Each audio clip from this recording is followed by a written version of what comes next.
Hello and welcome to this online roundtable.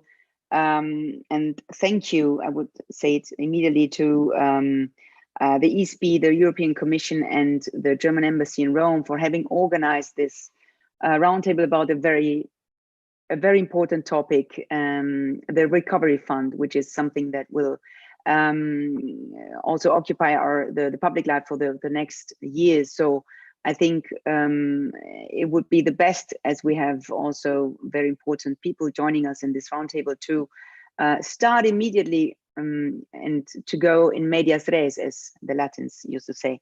So the Recovery Fund, the title of this roundtable is Ready to Go.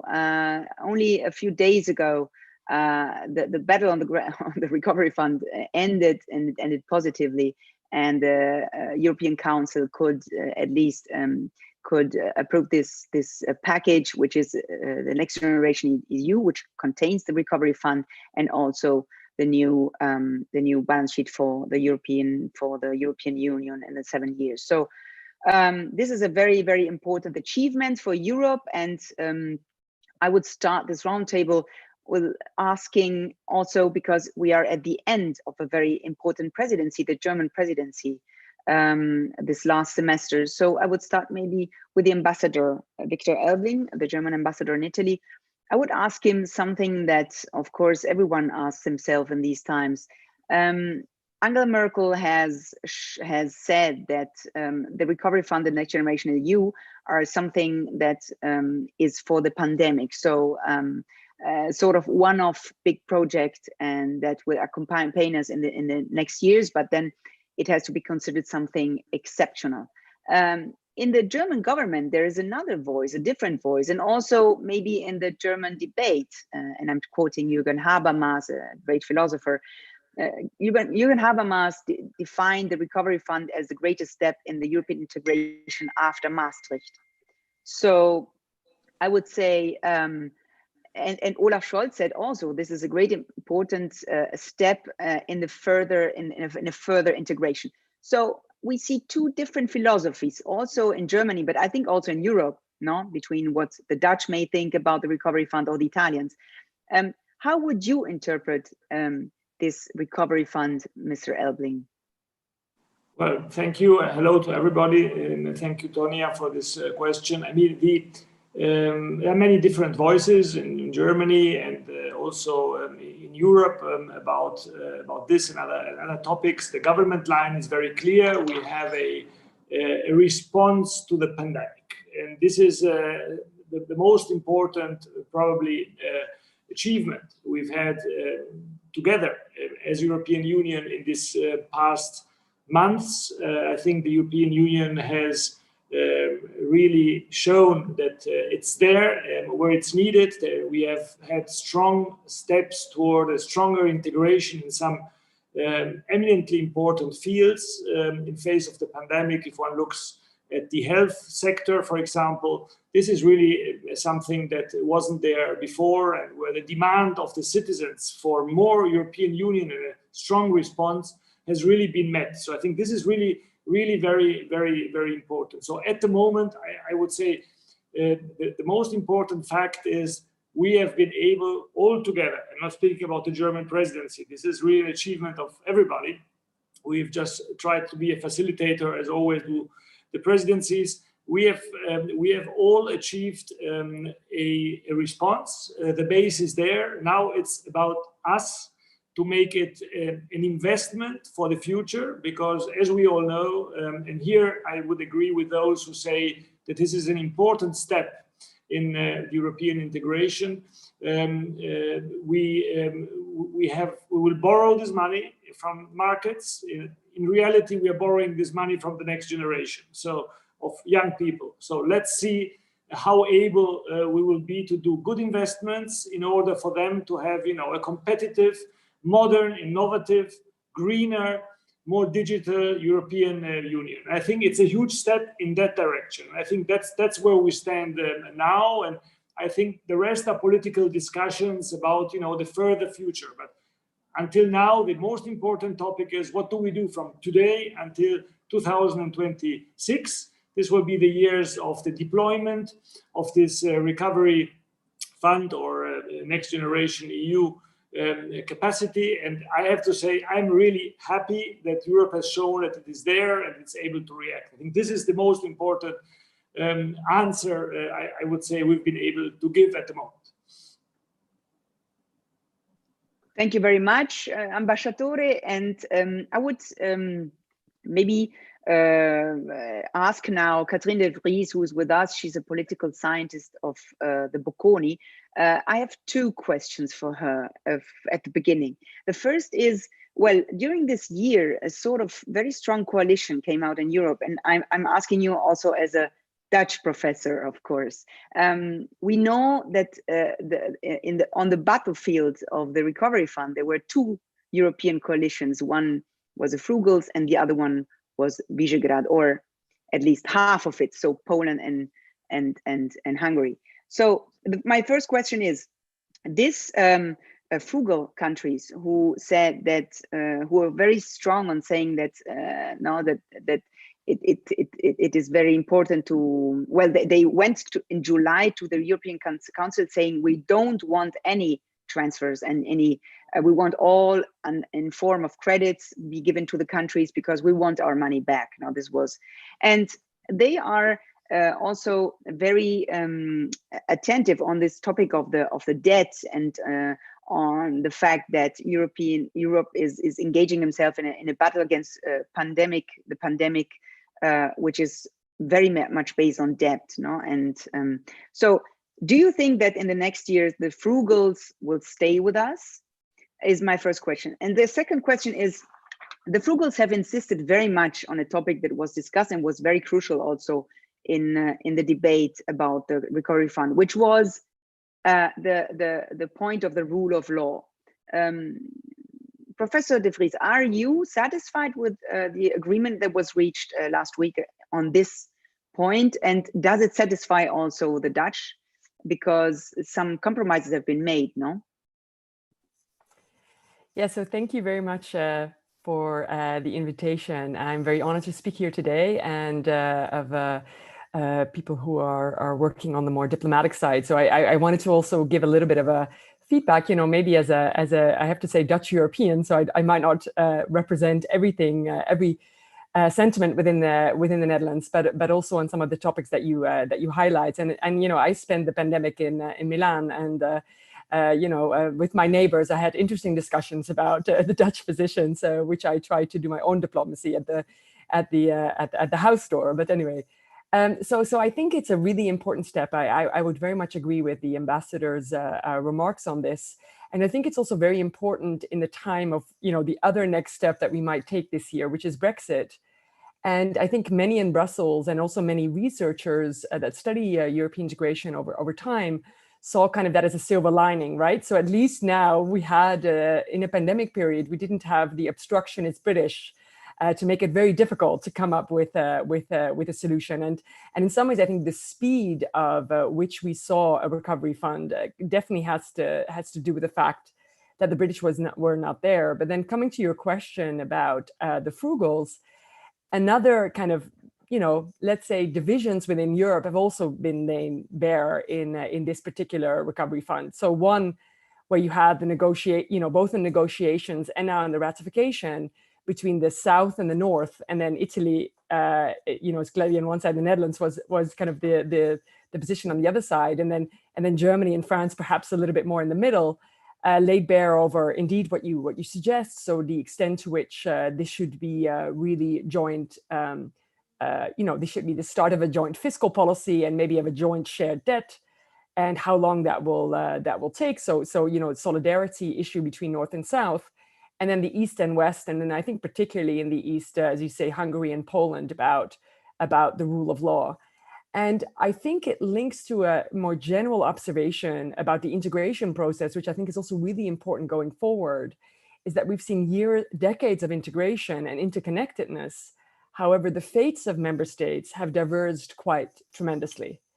And I think this recovery fund is one step in trying to deal with that divergence on the financial side.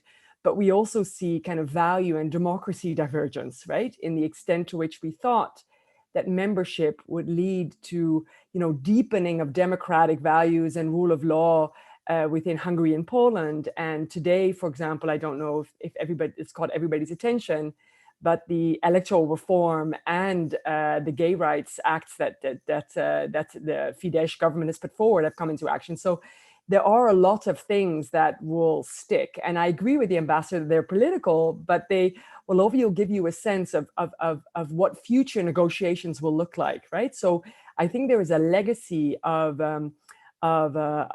this. And I think the legacy is the following, in the sense that in Hungary and Poland, it's quite particular because you have Eurosceptic governments. In many other countries, a lot of these parties are not in government, but there are, real voices in opposition.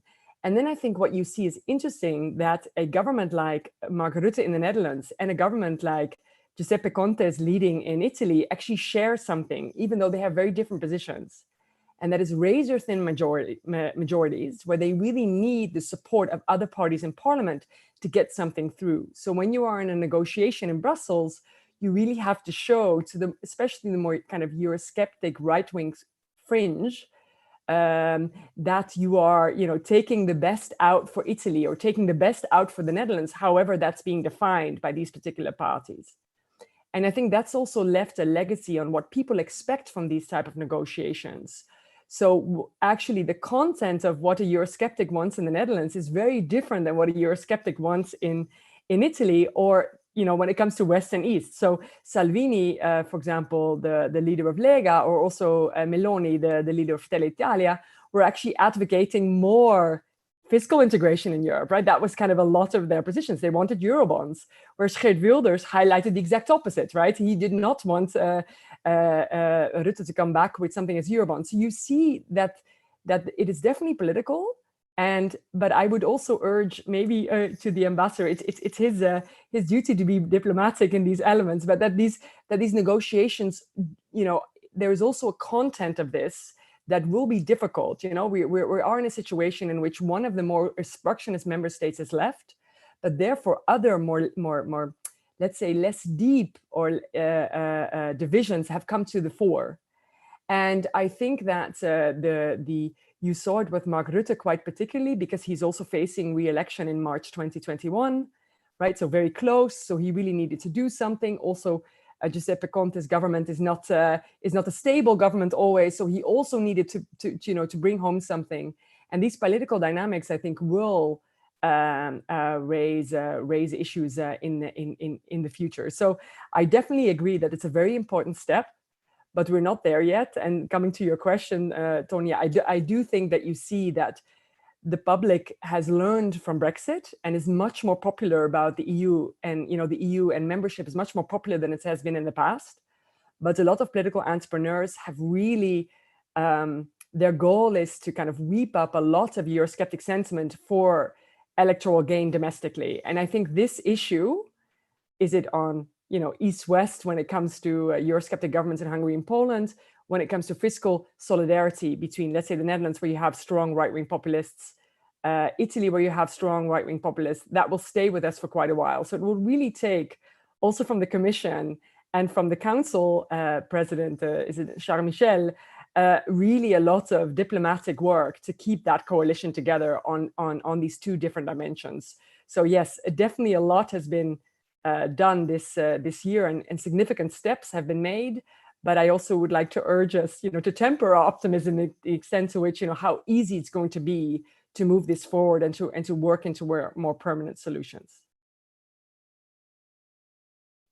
Thank you, Professor de Vries. And I think both the ambassador and Professor de Vries have touched some topics that I would like to also Antonio Parenti to discuss with us. Antonio Parenti is the head of the European Commission in Italy, and I would like him to, of course, get into the arguments that were brought in the discussion by our two important participants. But I would also add one question, because Professor de Vries and also the ambassador, they touched this topic.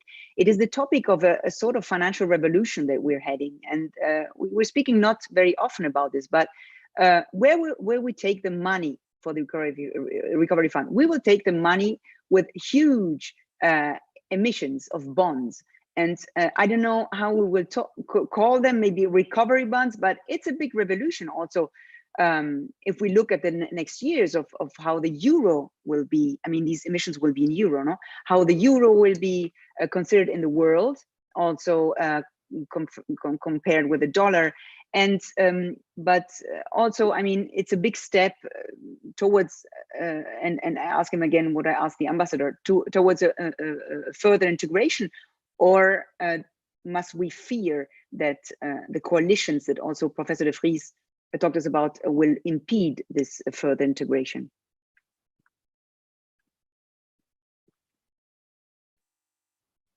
Your microphone is off. I'm sorry. Sorry. Thank you, Ms. Masterborn. Good afternoon to everyone. Great to be here, and thanks to ISPI for organizing all of this. Is it a giant step for Italy and a small step for Europe, what has happened, or is that going to be at the end the reverse, if I can rephrase somewhat your sentence? You know, I think that at the end, Europe has embarked on a 4 years, 5 years term, which is more or less the time we need to put this into place, in an amazing journey. It can end up in 2-3 different ways. One is this goes into a shamble, and this is the scenario where Italy basically wastes, quote unquote, this money, and so does Spain and France and Poland, which are the other big recipient of these funds. And that will be a dramatic scenario whereby I think a lot of reconsideration of what is the future of Europe may actually take place. There is a mild scenario where there are some ups and downs, and we would have seen this as an experiment, which may be repeated or not. Or we may have a very positive outcome of those funds being used and having a very serious transformation of our economies in the various countries, and including in Italy, Spain, France, Poland, and Greece, and you name them. If that latter scenario happens, then I think the discussion on integration at European level will look very different. Because the side effect of such a situation would also be, to a certain extent, a reduction of the divergence in the gap that exists at this moment between a number of European countries, and especially the North. And I believe that some of the resistance that were very clearly appearing on the side of the frugals, which is a term I frankly hate, I have to say, because I think it's oversimplicistic of their position. I think that some of the resistance which were there because they're fearful of the way the money will be spent in a number of other European countries, and the idea that is their own money, which is in partly wrong and partly, of course, correct when it comes to indeed the leap into an unknown situation. So my strong position, or my strong belief is, if this is a success, then a lot of the resistance that we have seen in certain European countries, especially on the West, I'm not talking about the position of a certain Visegrad countries, which is a slightly different situation. I think that those positions will be much more malleable. There will also be other factors that will play in, and that most likely is what is going to be the result of Brexit, not so much for the EU, but for the UK, and how the international system will evolve. I think we often forget that it's not only the pandemic that has made possible such change in Europe this year. is also the combined factor of a more aggressive Russia, a more present worldwide China as a systemic adversary of Europe, and a very uncomfortable position in our relationship with the United States. Those are also issues that played a role in forging and making possible a coalition to make sure that Europe can move forward as a block of countries. They can self-sustain and respond and be proactive on the world scene. Thank you, Mr. Parenti. I would like to go back to the ambassador, because a topic was touched by all our participants, which is the debt. And of course, and you, Mr. Ambassador, you talked at the beginning of the burden for the next generations. So there will be not only the problem of the debt per se, but there will be also the problem how would we go back to the old, Stability Pact and so on. So my question is, what could we imagine? What will the position of Germany be on this topic? Because we will have to reinstate in a certain way also the control over the public finance now in the next years. How could this happen? And I think the second question, is about what Dr. Parenti said about China. I think this is a very, very important also topic for Germany.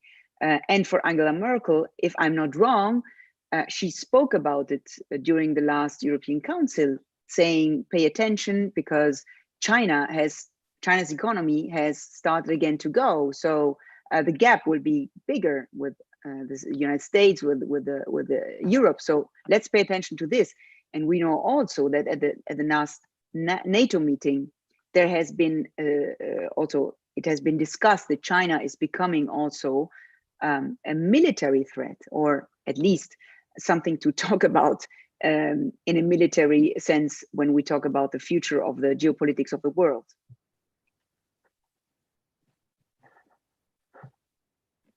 Okay, yeah, thank you for that. No, these are very important questions. I think we are not able today, none of us probably, to give an answer to how we will react and go on building our integration after this pandemic is gone. We are still in the middle of it, and at the moment, what we're doing, we are reacting, and I think we've been very good, all of us, doing so. In the end, all we are talking about, and I think all previous speakers have also alluded to this, the question: do we want convergence in Europe? No? And I think if one looks at the level of interdependence, at the level of integration we have, among other things, on the economic side, when it comes to our exports, imports, but also the industrial production, there is a huge interaction and a huge integration already there in Europe. So how do we react on that? Does this mean that we are so interdependent that the ultimate goal of the European Union is to create a convergence between the levels, of welfare, of the levels of conditions of life, etc., in Europe? If that is so, if we say that this is our goal, our ultimate goal, then this means that this will only work, I think, if we have a set of rules that is commonly agreed by everybody and followed by everybody. Because then you have the situation where you will say, okay, we are prepared to somehow, have strong transfers that will support those who are somehow in some time, lagging behind, which is something that can happen, I think, to any of us during the next decades. So I think the main question is really, are we already at a point where we say we are all so responsible, the ones for the others, that we're able to enter into that phase? We're not there yet, I think. And this creates imbalances. This creates imbalances because we have the monetary side separate from the fiscal side, right? We have other sectors where we have the national governments that are completely in charge and responsible. So I think it's very difficult in that situation to say, yes, okay, but let's do a huge convergence and everybody's responsible for everything that is happening in Europe. So we really, it was said before, I think we have a choice to make there. Maybe not now, but you know, in the end, we'll have to make a choice somewhere along this path. And I think we're not there still. But the two things go together. So either we have this convergence and we want that, and then we have to invest in it, or we say we don't need that, and everybody's responsible for himself or herself. So both things together are not possible. And I think this probably stands at the heart of the discussions and some of the divisions of opinion we have in the European Union at the moment. So we can't have it both ways. And I think we have all through our countries, also mine, discussions absolutely about that too. So this is, I mean, important to see this very clearly. And on the second question of China, Antonio Parenti has spoken about the systemic, you know, adversary we have in China. China is that and many other things too, because at the same time, it's a very important partner for us. We want to engage China. We want to cooperate with China. Of course, we are not blind to the fact that this is a system that is very different from ours. So there are quite some difficulties there. We are a competitor also to some aspects with China. So we're all this together. And this, of course, creates different kinds of tensions that are not always easy, let's say, to bear with. But I think we have to be capable to do that as European Union. And actually, I think we are capable to do so. So be very clear on the values we stand for, on the interests we are also defending in Europe, but also beyond Europe. And at the same time, being capable of, you know, talking to this important giant on the European and on the world and the global scene. One of the things I have to say I regret is that, of course, because of the pandemic, we've not been able to have this summit with China in physical meeting, which we intended to do as presidency, because I think this is an important time to really, I mean, speak very openly to our Chinese friends, sit around the table and make very clear what our positions are. My feeling is, I don't know whether the others agree on that, but my feeling would be that during this past months, Europe has given an image of stronger cohesion also when talking to China. I think we've been able to make very clear where we stand.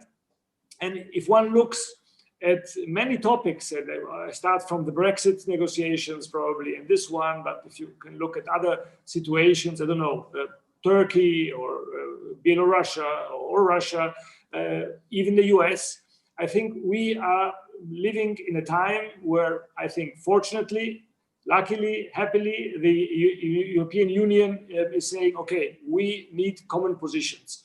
And more than before, I would say, we have been able to formulate them. I don't want to sound too positive or optimistic in the sense that, of course, it's not easy to reach consensus, and very often we have to find compromises that take time. But this European way to do things lead to a real huge, I have to say, strength in defending those positions once we have found them.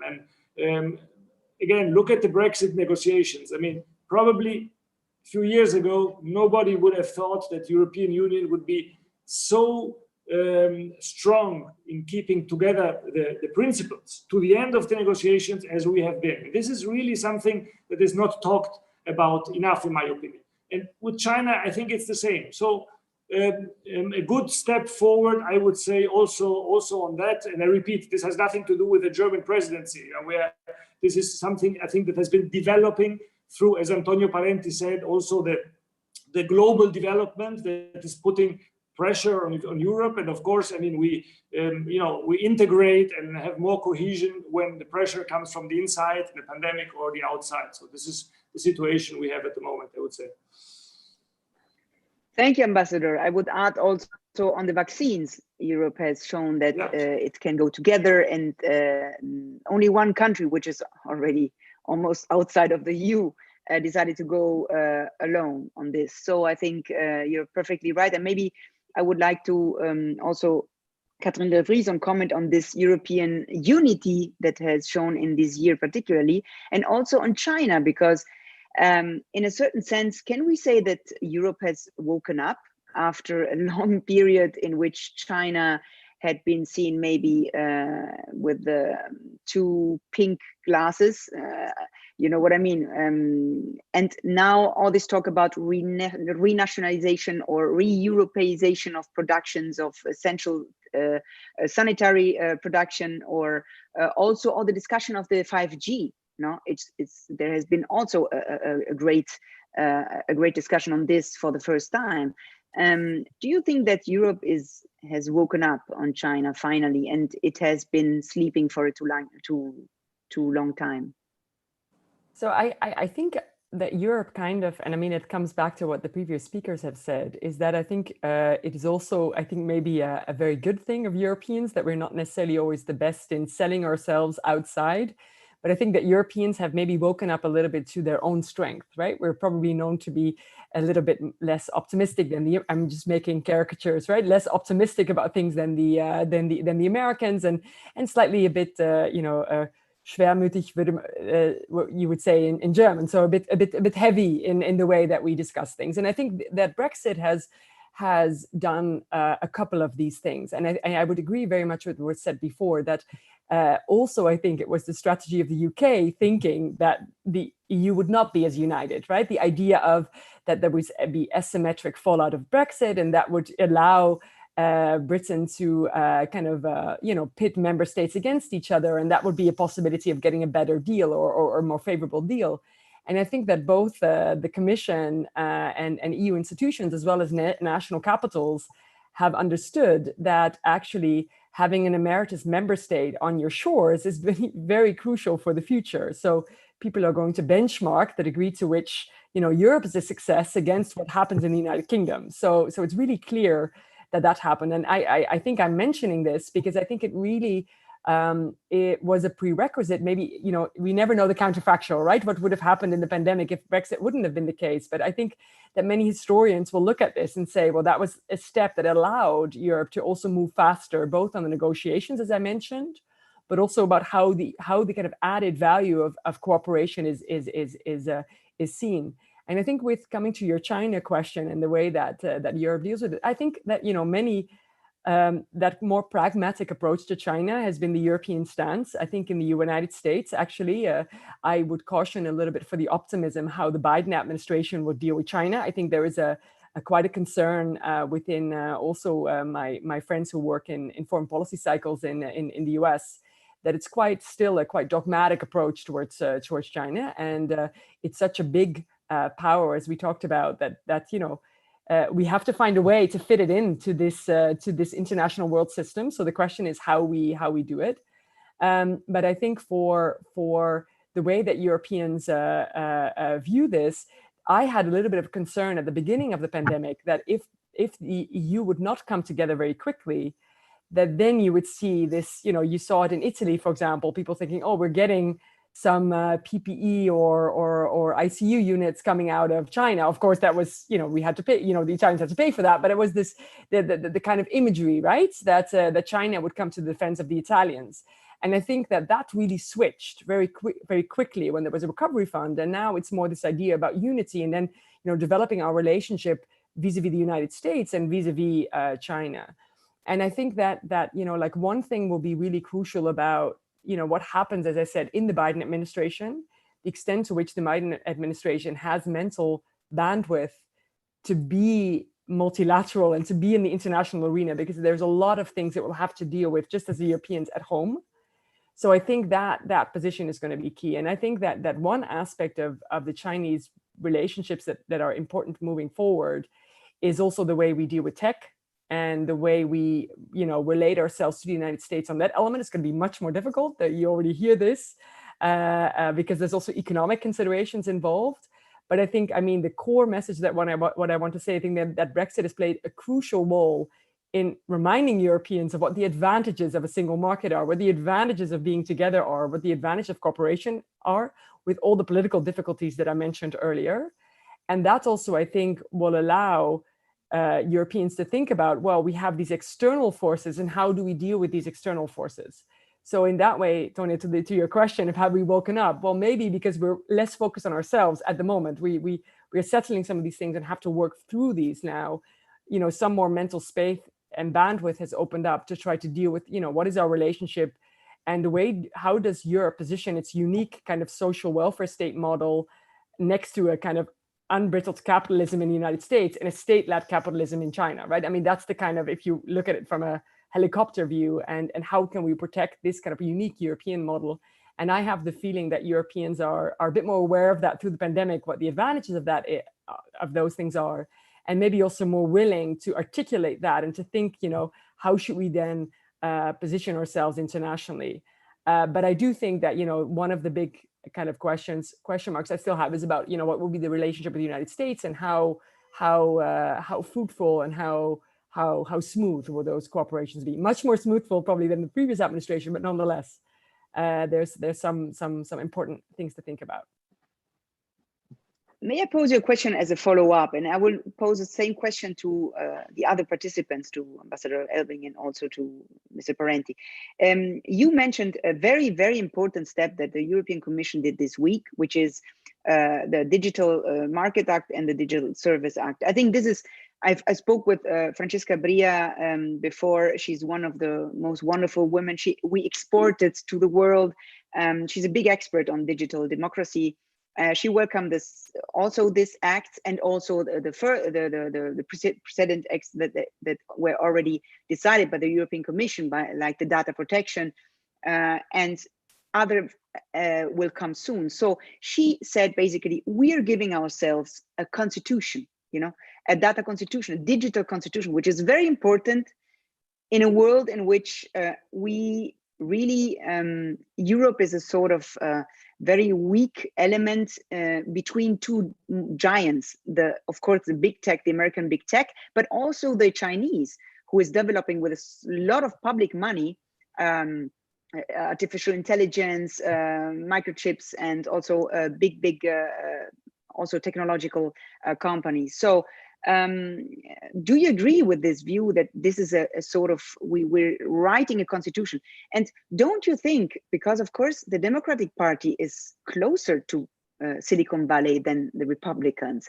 So for example, Europe has this ambition to do a digital tax, which is, in my modest opinion, a very important ambition. But do you think that with the Biden administration, we could reach something on this?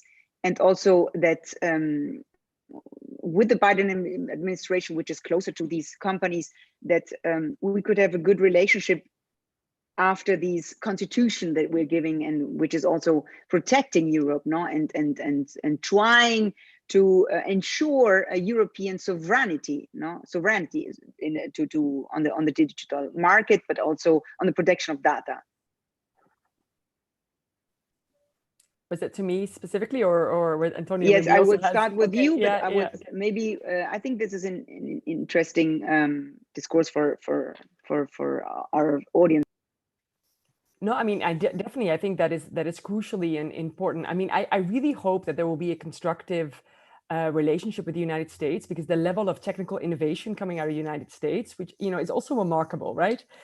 So in what way? I mean, the ideal situation is that we can harvest some of that technical innovation, but do it with respect for human rights, democracy, you know, and have this kind of digital constitution.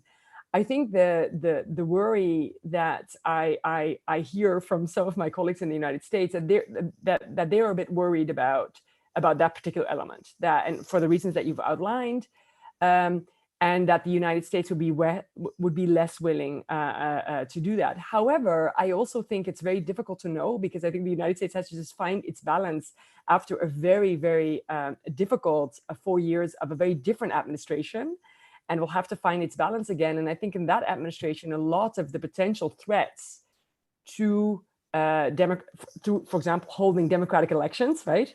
to forms of human rights have been articulated. So I think maybe there's a time to shift, but I think it's a particular element that also as a European, I think we should all be very proud of, that we develop areas in that and try to think more critically about that. But I would also do one small kind of criticism in the sense that it's also important not to lose sight of the important innovations that tech can also provide, right? It's just the fact of like, how can we create and harvest that innovation while at the same time protecting core values that we cherish and core public goods that we cherish, like democracy, like forms of social unity and social welfare and social compromise.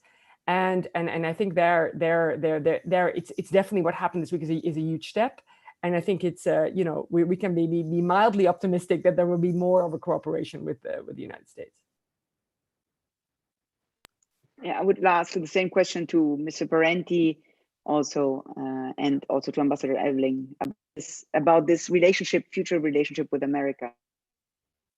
Well, I would tend to agree 100% with what Professor Drista has just said. I mean, it's I'm basically back since June from 5 years in the United States, and what I witnessed is by living there for quite some time is that the US is a great country, there's no doubt about it, but it's also a country which is increasingly socially and economically divided.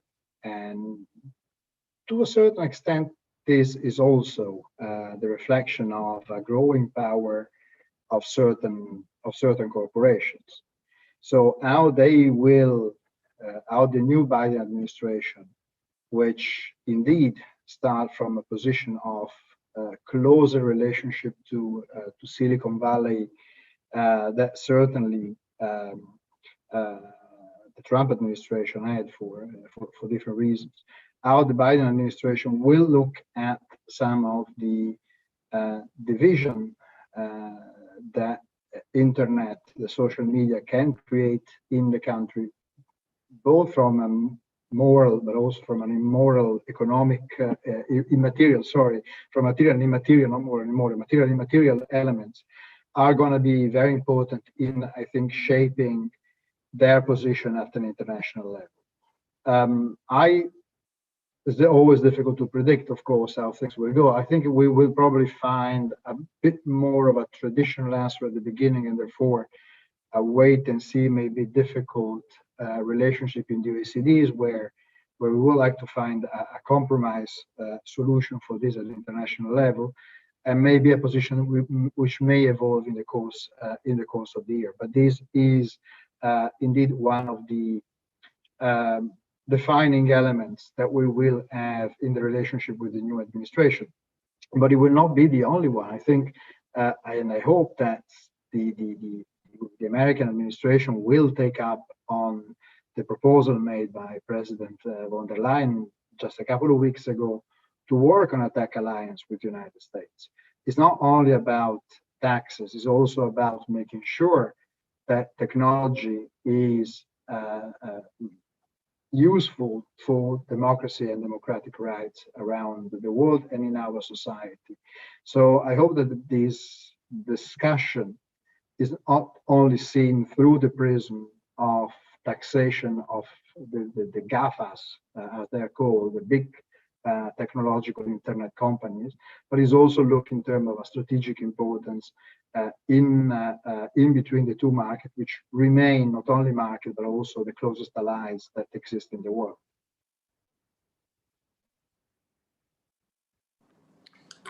Yeah, along the same lines, I would say that optimistically we are expecting to again, go on building on this strong partnership with the US. The tones should get a little bit different, and I think the view from the US to the European Union as being a close ally should, again be at the center of the discussion. I think both sides know that this is the case, and not only because of NATO. I think it's very clear, as Antonio said. I mean, if you look around the world, it's very clear that the European Union is not in the middle between different big powers, but we are, because of the values of the history and of our interests, of course, very close to the United States. So, I mean, this is something we want to build on, and I think there is a good chance for that. On the whole sector of the economy and trade, etc., I think some aspects of being a competitor also will play a role and will probably go on playing a role. I very much hope that we are able in the OECD to really find common approaches to the digital question. What is happening now, and I like this definition of the European regulations being a kind of a constitution for the digital world. In the end, what is happening now, at least in Europe, and I know the criticism that is always put to us that we are faster, you know, to implement regulation than technologies, you know.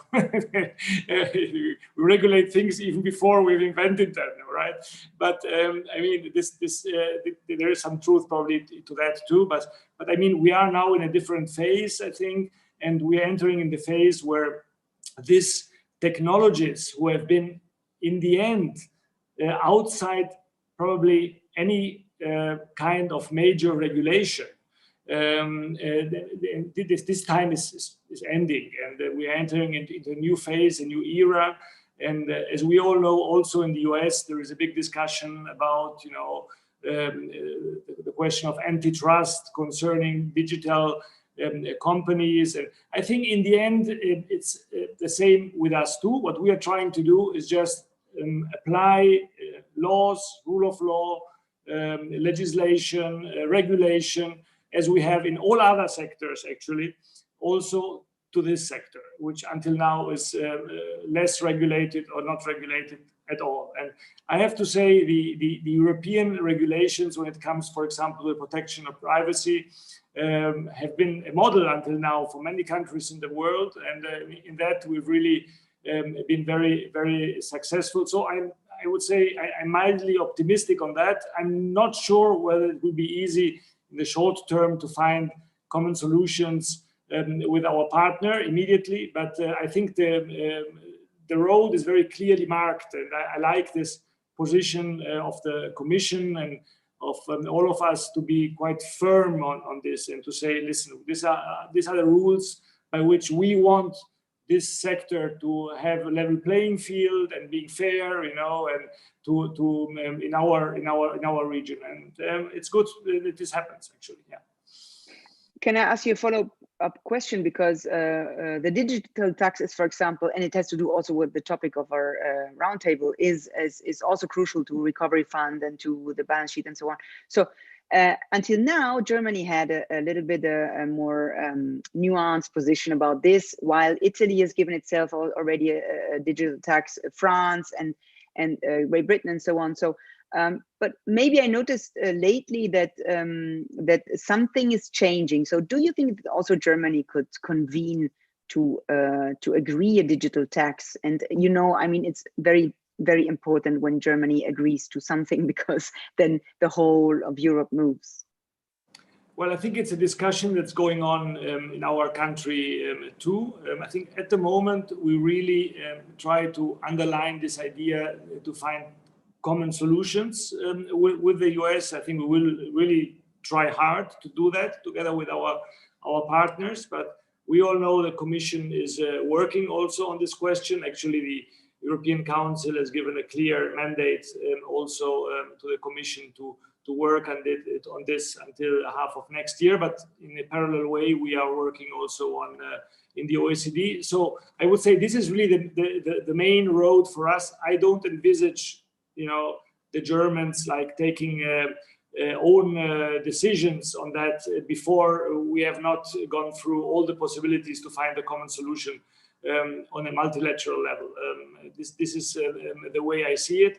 But if this is not the case, then, as you know, there are strong voices also speaking about the possibility of a digital tax also in Germany. But this is really beyond, let's say, the horizon of the next months. Mm-hmm. Let's go back to what Catherine de Vries said before. I want to ask her also something about the populism, because this is a big topic that we almost forgot during this year, except for the populists at the governments, like for example in Hungary or in Poland, or in a certain sense also in Italy and in the Netherlands. But the populists, one of the great failures of Europe in these years has been not reforming the Dublin Agreement, not solving the migration problem. And of course, thanks to Angela Merkel and to her recovery fund, which was of course proposed together with Macron, thanks to the generosity of Europe now in facing the pandemic, populism has been like muted in this moment. Nobody is really strong in Europe with topics against the traditional parties. But do you see the possibility that they come back? I mean, for example, when the crisis is over, the pandemic crisis, but not the economic crisis, or when the migration problem will come again? What do you think of the populism now and in the future? Yeah, so I just published with a co-author in the pandemic year a book at Princeton University Press on political entrepreneurs. So also thinking about this populism question, and then I was asked to reflect, with the pandemic as being such an exogenous shock, and with my co-author from Sarah Holbert at the London School of Economics, the way we think about this is basically that in a time of this immediate health crisis, what people want, and what you saw also, was a rally around incumbents, a rally around the flag, because people want to get the healthcare they need. They want to get the ICU places. They want to make sure that there are checks in place. And even though the US election was close, I think it played a crucial role when we look at exit polls about how some more moderate voters viewed Donald Trump and the extent to which he was not able to deal with the health crisis. So that's the immediate crisis. But of course, as we've all talked about, and that's why the recovery fund is also crucial, there you will see, especially in Europe, in the United States, we saw the kind of economic fallout very strong because there's not a SURE program, there's not this kind of unemployment support. So in Europe, the question will be, what will be the aftermath, the economic aftermath of the crisis? So I think we have to separate the immediate health crisis from the longer term economic downturn and the extent to which, we will see a more quick recovery or not, and how equal that recovery is. I think one aspect which is really crucial is that a lot of populist parties have, let's take the country I know best, for example, the Netherlands, where a lot of populist parties have rallied against Europe on the basis that there has been stagnating wages in the Netherlands. But actually, that's not Brussels' fault, right? That is something that the Dutch government has decided to do in that respect, or in a kind of corporatist agreement with the trade unions and the employers. And I don't have a political view on that, but that's just kind of an element to that. So that was very interesting that, for example, also the president of the Dutch Central Bank made that very clear. So the extent to which you want to kind of take the root out of populism, yes, this is also about migration, but in a lot of research also done at many of my colleagues at Bocconi, there are clearly material roots to populism, and the extent to which people feel unsure in a new labor market. And I thought it was also very interesting that Emmanuel Macron, when he was kind of now given a reflection on his initial kind of taxes on gasoline and so on, that also fueled a lot of the yellow vests or gilets jaunes, was also making this kind of argument, right? The extent to which we really are imposing certain changes when it comes to digitalization, environmental changes, that maybe affect certain communities that feel that they've been left behind in the kind of overall, globalization wave and etc. And their worlds are changing so much that there's a little bit of a disconnect. And I think you see that in many countries. That's a disconnect that is reflected between more rural areas and more city areas, or more metropolitan areas. You see that of differences in educational attainment, in the extent to which you can live your fullest potential.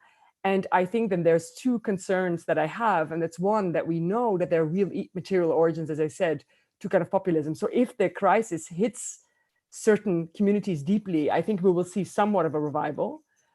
And the other hand is that we know from a lot of work from economic history, for example, that pandemics kind of give an additional shock to inequality. They accelerate inequality because of, and a lot of the things that we talked about, digital divides when it comes to schooling, when it comes to opportunities. So I think it's really crucial when we think about, and Antonio mentioned this as well, about how governments are going to spend the recovery funds, that it's really crucial that we focus on that element. It doesn't mean that we're kind of that a government is totally at odds and populism will be a natural element. There's also a lot what we can do when we think about policies. However, I do think that, of the long research that I've done, that there is a segment of the electorate that is unhappy, and that is unhappy and dissatisfied. And I'm not sure that is now, we saw a little bit of an upset of move away from that in the pandemic because of the reasons I have outlined, but that's not gone away. So I think that I would expect a somewhat of a return, depending on what I said, the extent to which we're going to see compensatory policies, that we see that those funds that we talked about in terms of the recovery fund are spent in a particular type of way, and that some losers of these developments are going to be compensated. And I think that's crucial, but that's actually less the responsibility of Brussels, if you will, and more the responsibility of national governments.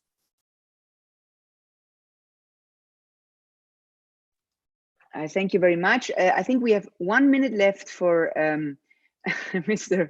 Barent and also for Ambassador Elbling, maybe to conclude on this, how the recovery fund has really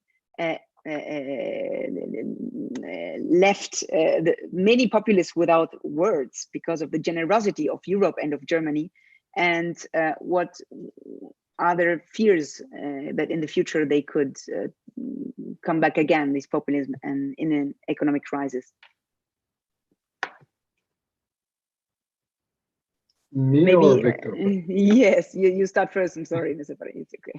Okay. No, I just wanted to say it is always great to be in a panel with a professor, because you can always agree with what she says and get away with it as a diplomat.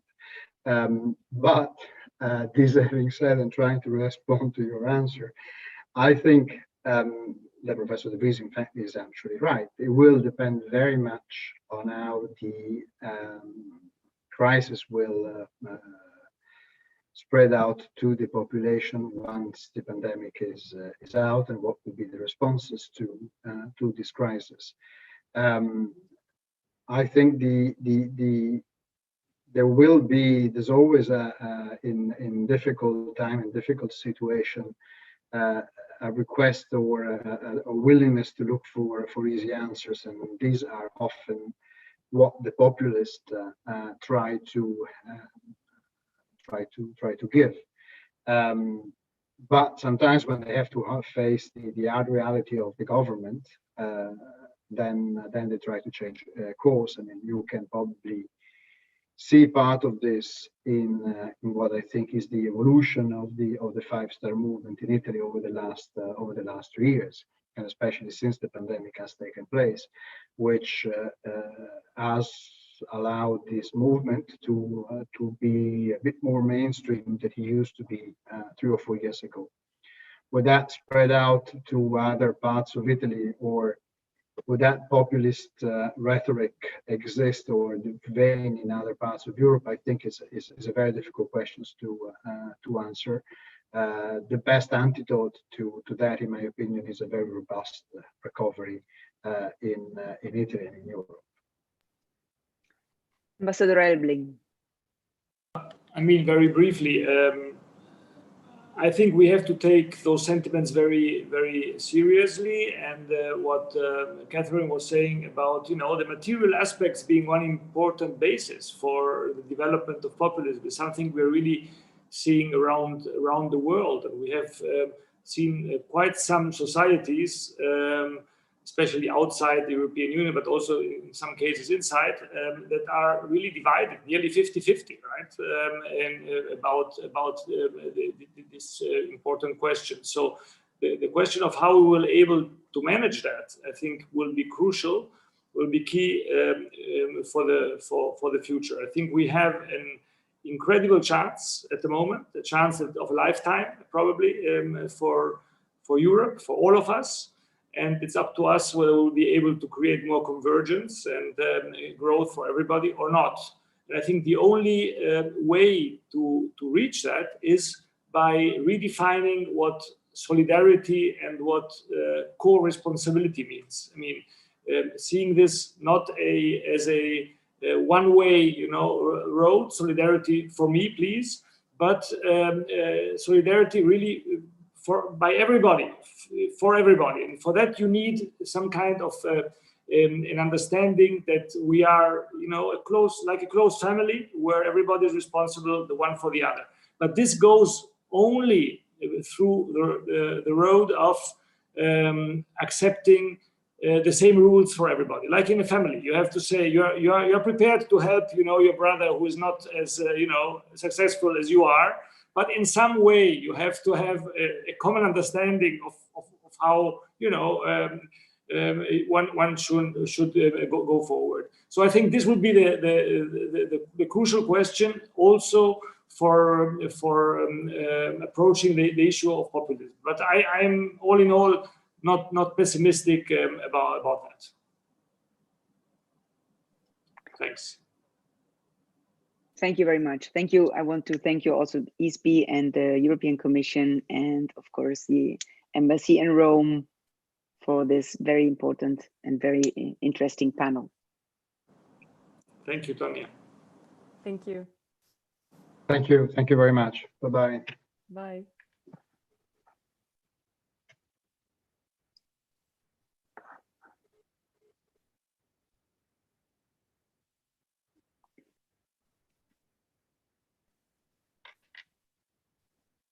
Arrivederci. Bye-bye.